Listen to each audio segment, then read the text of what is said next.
نوې میوند نوې سنگر نوې جنگ ما جوړوا خال په جبین زما د وینو د رنګ ما جوړوا ستا د یادونو د سوات سیند کمې هر لوري ته وړي ستا د یادونو د سوات سیند کمې هر لوري ته وړي زما د زړه په ملکڼ کې سورنګ مه جوړوه. اعوذ بالله من الشیطان الرجیم. بسم الله الرحمن الرحیم. د ملکن ټي وي ګرانو قدرمنو کتونکو ښاغلي پروګرام کې یو ځل بیا ستاسو په درانه خدمت کې حاضر یو. نن راغلي یو مونږه د هیروشا سیمې ته. دلته مونږه د یو ستر شاعر ادیب لیکوال او د یو ډېر خوږژبي شاعر او د یو ډېر عظیم شخصیت قدرمن زمونږه سید امیر قاسم هاشمي صاحب خواته راغلي یو. د هغې سره به د هغې په ژوند باندې د هغې په فن باندې د هغې په شاعرۍ باندې هم خبرې اترې کوو او د هغې دغه کوم ادبي تجربات چې دي د هغې نه به هم انشاءالله تعالی تاسو کتونکي مونږ خبرو. هاشمي صاحب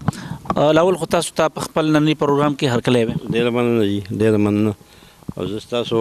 د ملکن ټي وي ډېره زیاته او شکریا ادا کوم تاسو چې کومه هله ځلې کوئ او په شاعرانو پسې ګرځېدل او دا دومره مواد راغونډول او دا د څه لپاره لکه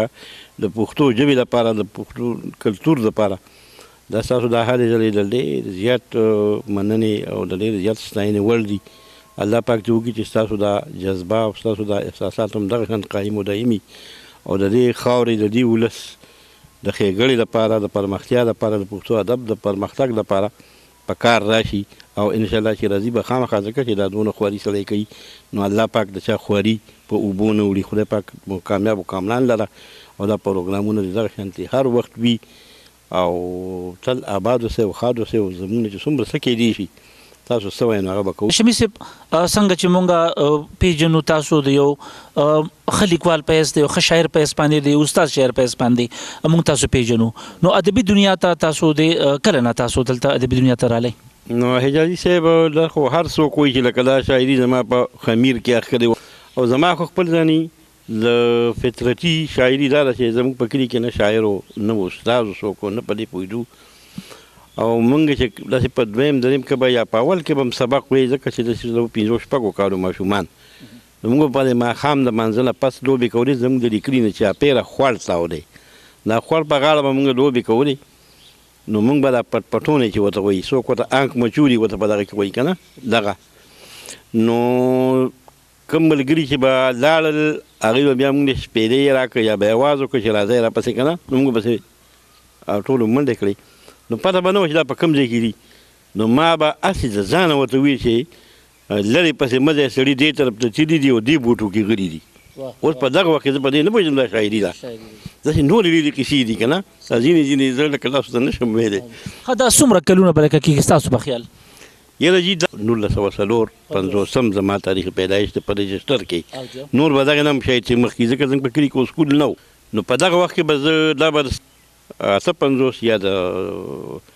شپېته یو شپېتم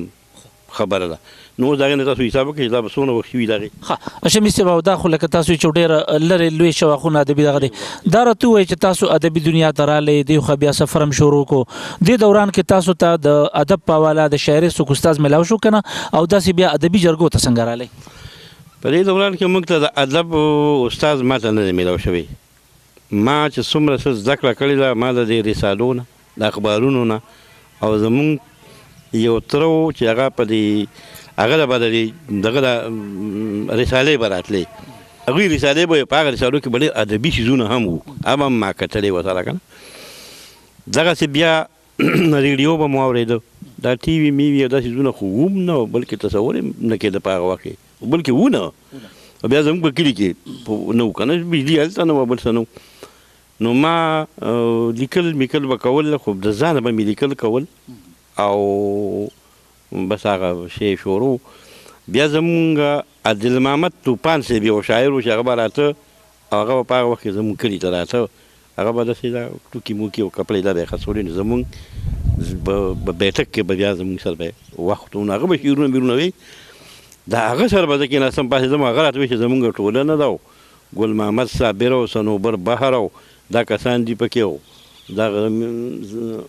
غمګین ضمیر سلطان صاحب دا کسان وو پکې په سکاکوټ کې خو چې هغه ټولنه ورانه شوه په درګۍ کې اوس هغوی هغه کار کوي نو بیا زه هغه درګۍ ته لاړم مسایل صاحب د دغه ملګرو سره د هغه وخت نه ورسره یو نو دغه زما خیال دی د 15 شپېتم 68 70 خوشه 70 پورې په دغه زمانه کې د هغه نه ورسره ملګری شوی یم او تر اوسه پورې هغه څیز روان دی بس هاشمي صاحب خبرې به هم کوو انشاءالله تعالی کتونکي غواړي چې تاسو نه یو خوندور کلام په دې وخت کې واوري نور مخکې به خبرې جاري ساتو یاره جي یو غزل دی لا ما په لیونو لیکلی دی دا به راته زما په خیال کې دا کومه چې څومره د کار خبرې وکړې یو پاګل لیوني څومره د کار خبرې وکړې یو پاګل لیوني په زنځیرونو د هر څوک وتړي خپل لیوني او چا تپوس وکړه لیوني به مونږ څنګه پیژنو لیوني به مونږ څنګه پیژنو دا وی بس دا چې کړي رښتیا ویل لیوني او دا ځینې روغ لیوني به کړی بل خوا یوسي دا ځینې روغ لیوني به کړی بل خوا یوسي یو لیوني که چېرې واورېدل د بل لیوني او وخت چې د یو لیوني ژبه چېرته هم پرې کړې نو د خدای قدرت ته پیدا شوي هلته سل لیوني او زما خود سره زړه د وخت په مزاج نه پوهېده زما خود سره زړه د وخت په مزاج نه پوهېده ښه مې قلار که خو زما کله منل لیوني زما خود سره زړه د وخت په مزاج نه پوهېده ښه مې قلار که خو زما کله منل لیوني او ښه شوه چې تاسو هم شړنګا د جرس واورېدله یو پیښوري ته داسې وویې د کابل لیوني او پرون چې کومو لیونو یو بل په کاڼو ویشتل پرون چې کومو لیونو یو بل په کاڼو ویشتل نن په یوه بیړۍ کې ناستو چېرته تلل لیوني او اوس په خپل کور کې چمګاوڼ کې پې څوک نه پوهېږي پخوا به خلکو ډېر د لرې پېژندل لیوني او پرون په دغه بازار څنګه سوداګانې وشوې پرون په دغه بازار څنګه سوداګانې وشوې چا خرڅول لیوني چا به اخیستل لیوني او اخري شعر د حجازي صاحب چې مقطع د هاشمي نور د روغو خلکو خواله نه ورځمه زما د ځان په شانې ګورم د شل لیوني واه هاشمي نور به د روغو خواله نه ورځمه هاشمي نور د روغو خلکو خواله نه ورځمه واه زما د ځان په شانې ګورمه لس شل لیوني هاشمي صاحب ډېر خوندور کلام کتونکي ګوري یقینا د کلام مزه وکړله یو کلام بل هم د کتونکو ته وړاندې کوي دا یو غزل د حجازي صاحب چې ازغي ژوندون دی د ګلونو په وطن کې ازغي ژوندون دی د ګلونو په وطن کې او زخمونه په خندا دي د دردونو په وطن کې او په شر شور کې مو ژوند دی په غمونو کې زاړه شو په شر شور کې مو ژوند دی په غمونو کې زاړه شو ښادۍ خوشحالۍ نه وي د جنګونو په وطن کې احساس چې چېرته جوبل شي ضمیر چې چېرته مړ شي احساس چې چېرته جوبل شي ضمیر چې چېرته مړ شي نو بیا هلته وي ټول ژوند د ارمانونو په وطن کې او نه سوري شته د ونو نه مرغۍ میوې ګلونه نه سوري شته د ونو نه مرغۍ میوې ګلونه او زموږ د دومره دنګو غرونو په وطن کې او سره زر به را زرغون کي زموږ خاوره که لنده شوه سره زر به را زرغون کي زموږ خاوره که لنده شوه لا سره دشته پرته ده د سیندونو په وطن کې او سلګۍ دي اسویلي د خپل اولس او خاورې فکر سلګۍ دي اسویلي د خپل اولس او خاورې فکر نور هیڅ نشته زموږ د خوږو زړونو په وطن کې خورېږي نفرتونه لکه اور د ځنګلونو د پاکو لیونو محبتونو په وطن کې او تیری دي د غربت هاشمي لور په لور خوري دي دا څه په مونږ تیریږي د لادونو په وطن کې هاشمي صاحب کلام هم واورېدو کتونکي هم ګوري یو پوښتنه دا کومه چې تاسو خو زیاتره شاعري هم کړې ده د شاعري سره سره نثر ته هم چېرته توجه کړی دی؟ په نثر کې څه لیک شته که نه؟ نثر کې هم ما داسې لږ لږې پنپارې به ورته ووایو یا ټوټې به ورته ووایو، ادبي ټوټې لیکلي دي، خو لکه داسې مستقل طور باندې زه د نثر لیکونکی به دا ویم چې نه یم. هاشمي صاحب څنګه تاسو وایئ چې بالکل زیات ستاسو لیکل چې شاعري ده دا راته تر اوسه پورې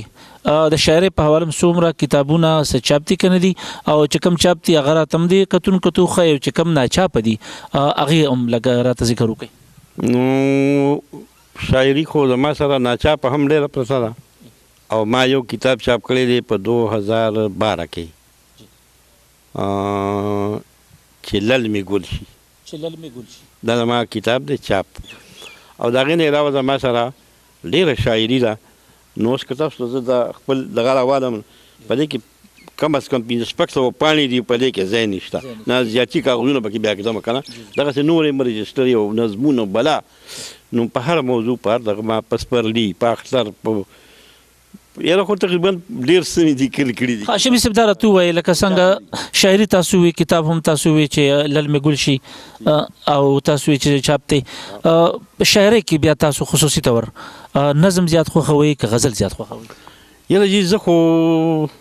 له خوښولو تر حده پورې چې شي که نه، نو زه اوس په دې نه پوهېږم، خو زه نظم هم ډېر لیکمه، لیکلي مې هم ډېر دي، لیکلی هم شمه. دا وخت خو نه کوم چې لیکلی شم ډېر که نه، خو لکه لیکمه. او غزل مې ډېر لیکلي دي. غزل دا دی چې لږ 4-5 ته شعر یې که نه، او د نظم خپله قاعده ده او خپل اصول دي، کوم نه شروع کړو بیا خو لکه د ګران څیز دی، نظم ګران دی د غزل په نسبت. غزل کې یو شعر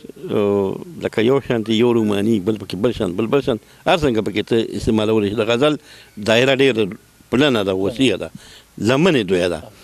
او د نظم لمن ډېره څنګه یو ډېره زیاته ملای نازکه وي، که لږې چېړې نو خرابېږي. او ستاسو مطلب دا دی چې لکه په نظم کې مونږ یو موضوع باندې لیکلي او ډېر لیکل پې بیا ګران وي که نه جي، او په غزل کې چونکې مختلف موضوعات سره راځي کولی شي، رومان پکې هم شي، حقیقت پکې هم شي، د ژوند سره غم دوران غم جانان ټول پکې راځي. ښه کتونکي جي تاسو به ګوري هم هاشمي صاحب نوي کوم لیکونکي دي زمونږ را روان دي، پښتو ژبې دپاره کار کوي، څه پیغام ورکول غواړئ؟ نو دغه څه زه دا پیغام ورکول غواړم چې د خپلې ژبې لپاره زه خو ډېر زیات پور امید یم د نوو لیکونکو نه. په دې حالاتو کې چې کتاب څوک د شاعر اخلي نه، اخبار څوک د پښتو نه اخلي، کتاب څوک د پښتو نه اخلي، بیا که ورکړي هسې هم ورکړي، ګوري څوک نه، د هغې باوجود هم څومره کتابونه چاپ کېږي که نه، او څومره شاعري په دې نیټونو او په دې موبایلو کې او په دغه کې. نو اوس ډېره زیاته شوه، ډېر امید پیدا شوی دی چې انشاءالله، بلکې د دنیا څومره چینلې او ټي ویګان چې دي په دې ټولو باندې د پښتو خبرونه، د پښتو پروګرامونه، نو دومره د یوې ژبې نشته لکه د پښتو چې دي. نو ډېر زیات خوشحاله یم، او دا ټول د دې نوي لیکونکو کار دی. زاړو لیکوالو هم ډېر څه کړي دي، او ډېر د هغوی برکات دي چې دا چلېږي، او موږ هم په هغې پسې روان یو. نو زه دا پیغام ورکوم چې خپله ژبه هم پرېږدئ، خپله ژبه وایئ هم، لیکئ هم، لولئ هم، او کوئ هم. پښتو یو دستور هم دی، یوازې ژبه نه ده که نه. نو پښتو وایئ، پښتو لیکئ، پښتو لولئ او پښتو کوئ هم. نو پرېږدی یم، اگر چې نن سبا به تاسو ته به لکه مشکلات وي، تاسو ته به تکلیف وي که نه، خو دا ده چې یو وخت داسې را روان دی انشاءالله، او ډېر لرې به نه وي. نو انشاءالله چې دا پښتو ژبه، پښتون کلتور، پښتو ادب به ډېره زیاته ترقي وکړي، او د دې نوو شاعرانو چې کوم دی نو زه ډېره زیاته وایم چې حوصله افزایي وشي، او په کار ده چې وشي، او ډېر ښه کار کوي، ډېر ښه کار روان دی. هاشمي صاحب یو راته دا ووایي، یو سوال دا چې ملکنډ ادبي او کلتوري جرګه چې د دې ملکنډ نه بلکې د ټولې پښتونخوا یو نماینده ادبي جرګه ده، د هغې د صدر په حیث باندې تاسو ذمهدارۍ تاسو ته حواله دي. دغه کم ادبي او کلتوري لفظونه د دې د ادب په وده کې، د پښتو ژبې په وده کې، د پښتون قام په وده کې، او د دغه ځای د دغه ادبي جرګې د صدر په حیث باندې تاسو څه مخې ته خپل داسې لایحه عمل شته چې په هغې باندې کار وکړی شو، موږ مخکې لاړ شو؟ ډېر ښه سوال دی جي حجازي صاحب، ډېر ښه سوال مو کو، خدای دې وکړي چې زه د ډېر صحیح جواب درکړی شم. پښتو ادبي او کلتوري جرګه چې کوم ده، دا د ادب او د کلتور د پرمختګ لپاره دغې مینهوالو، ملګرو، مخلصو جوړه کړې ده، او په دې غرض یې جوړه کړې ده چې یاره مونږ د دې خپل ادب او د خپلې ژبې د دې خپل کلتور خدمت وکړو او کوي هم روان دي او لګیا دي او کوي به بیا به هم کوي. نو زمونږ دا مقصد دی چې مونږ د دې خپل وطن د دې خپل ولس د دې خپلې خاورې د دې خپل راتلونکي نسل لپاره داسې لارې چارې وټاکو چې دا زمونږ لکه د ترقۍ په بام ته ورسي او د پښتو ژبه او د پښتو ادب ترقي وکړي او پرمختګ وکړي. او په دغه سلسله کې زمونږ هر کال لکه حجازي صاحب دلته مورنۍ ژبې چې کومې د هغې ورځ لمانځلې کېږي هغه مونږ ډېر په زور شور سره نمانځو. لکه دا 13 پیره دا پرې 21 فروری باندې هم په ډېره ښه طریقه ونمانځلی شوه. دغسې هر کال کېږي او بیا به هم کوو انشاءالله. نو زمونږ مقصد دا دی چې بس دا پښتون کلتور چې زمونږ د خپل کلتور د خپل ثقافت او تهذیب دا زمونږ نه ګډوډ نه شي او زمونږ نه خپله ژبه او خپل ثقافت ګډوډ نه شي. او د دې لپاره مونږ هلې ځلې کوو او دا پیغام ورکوو خلکو ته چې ګورئ خپله ژبه ورکه نه کوئ. ځکه که ژبه زمونږ نه دا پوهان وایي چې که ژبه ورکه شوه نو قام ورکېږي. نو هسې خو به بری نام یي خو لکه ورک به وي څوک به یې د قام په حیثیت نه پېژني. ډېرې ژبې د دنیا نه دا ورو ورو لاړې ختمې شوې. نو که دغسې مونږ د خپلې ژبې خدمت ونه کړو نو دا به دغه شي دا به ختمه شي. او دا ژبه خو ګوره صرف شاعرانو ادیبانو او د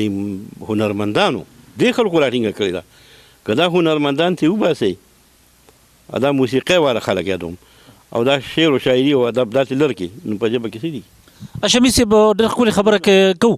موسیقۍ خبره مو کړه یقینا دې طرف ته توجه وګرځوله. ستاسو څه داسې کلامونه شته چې چېرته په ریډیو باندې یا یو فنکار یا ګلوکار ویلي؟ زما خو د نن نه لکه تقریبا یو 10 کاله پخوا زما یو غزل کشور سلطان ویلی و په ریډیو کې چې ای د ژوند ستړي ماښامه په سبا دې نه پوهېږم. خو ما زما خیال دی چې 2-3 پیرې اورېدلې د هغې نه پس بیا چا ګوره چې څه کړو. خو دا مې اورېدلي چې ځینو کسانو په دغه ریډیو عمله چې کومه ده دغې خلکو دا ځینې چې لکه مړه دا پکې چا رالیږلي دی ورکړي دي اخوا دې خوا یې کړي. بل زما یو غزل هدایت الله ویلی دی چې ستا د نظر د تندرونو تا ته څه پته ده. نو هغه غزل په ریډیو کې زما شته دی او کله کله هغوی هم غږوي. او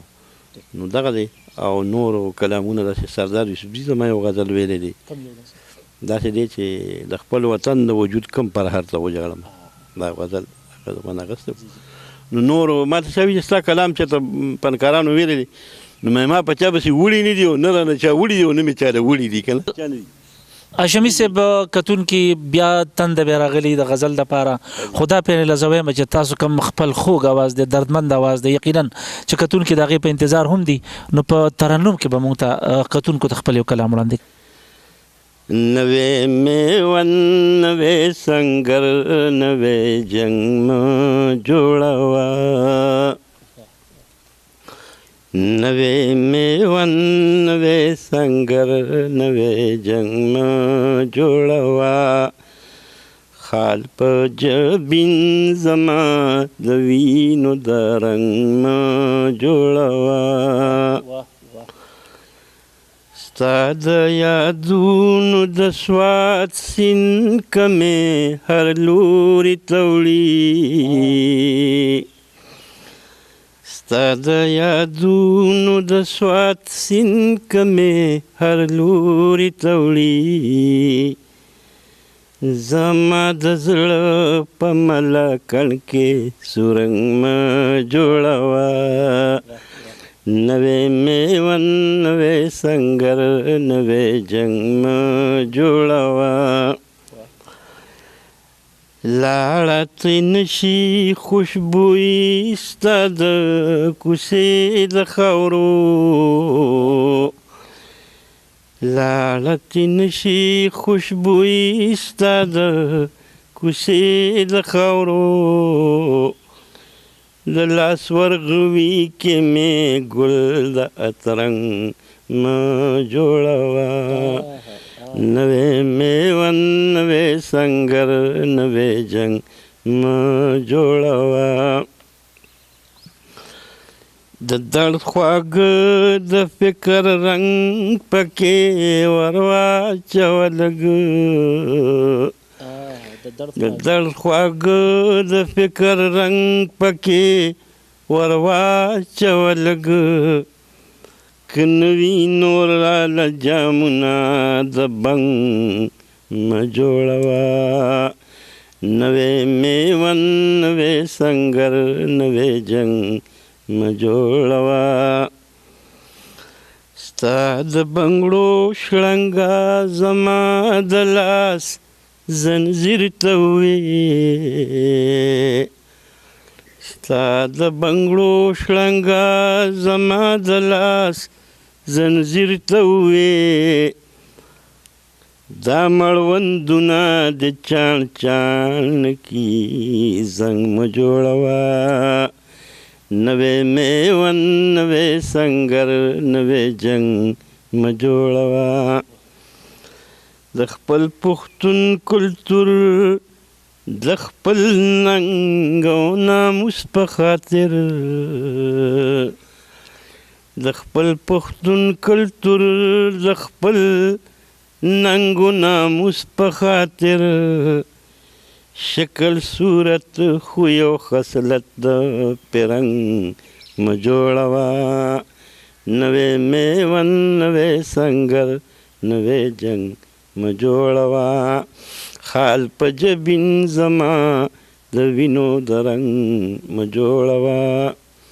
دا اخري شعر دی بلکې مقطع هاشمي ساندې چې د ژوند سندرې شوي نه وي هاشمي ساندې چې د ژوند سندرې شوي نه وي د خیال ملوکې لا امیل د لونګ مه جوړوه نوې میون نوې سنګر نوې جنګ مه جوړوه حجازي صاحب یو وړوکی بحر والا غزل دی لنډ دی زړګې زما دی اختیار ستا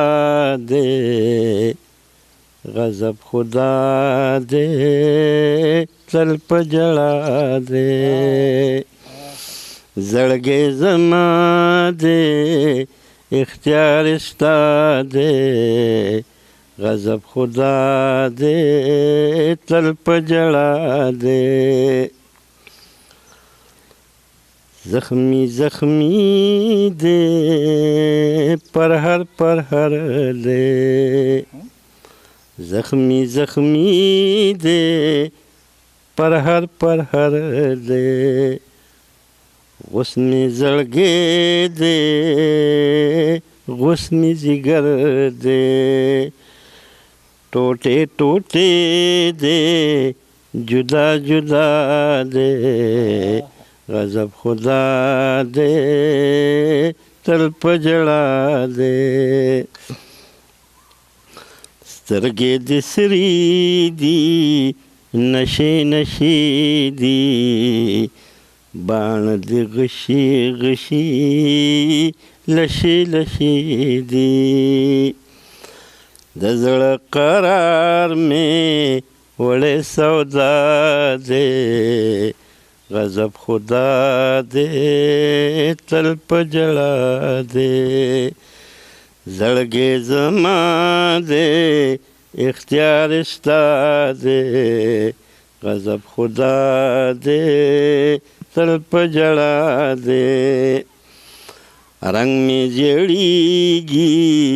زړه مې خوېږي هېڅ نه پوهېږم دا بس کېږي رنگ میں جړیږي زړه مې خوېږي هېڅ نه پوهېږم دا بس کېږي غم لکه غر دی انبار په ما دی غضب خدا دی تل په جړا دی نصیب میں خوار دے تریخ انتظار دے د زړه بلبل میں ګډ په چغار دے نصیب میں خوار دے تریخ انتظار دے د زړه بلبل می ګډ په چغار دے تل په غوغا دے په واویلا دے غضب خدا دے تل په جړا دے پکې سوځېږم بیلتون دې اور دے پولی پولی می د زړګي کور دے پکې سوځېږم بیلتون دې اور دے پولی پولی می د زړګي کور دے هاشمي وار می زکا خطا دے غضب خدا دے تل په جړا دے زړګې زما دے اختیار ستا دے غضب خدا دے تل په جړا دے. جی د ملکن ټي وي ګرانو قدرمنو کتونکو تاسو زمونږه د استاد شاعر د ملکن ادبي او کلتوري جرګې د صدر سید امیر قاسم هاشمي صاحب خوندور کلامونه د هغې د ژوند او فن په حواله باندې پوره تفصیل واورېدو. هیله لرم چې پروګرام خوښ شوی تر بله پروګرام پورې خپل کوربه صابر حجازي ته اجازت ورکړئ. په لوی الله مسپارم د الله په امان. ګرانو کتونکو زموږ یوټیوب چینل ملاکن ټي وي سبسکرایب کړئ او په بیل آیکن کلیک کړئ چې زموږ خوندور او معیاري پښتو پروګرامونه تر تاسو په وخت در رسی.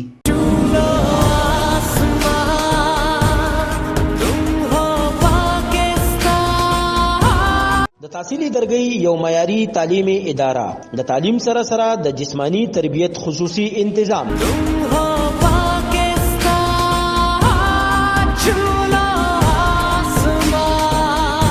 د ناظر قرآن او دینی تعلیم و تربیت خصوصي انتظام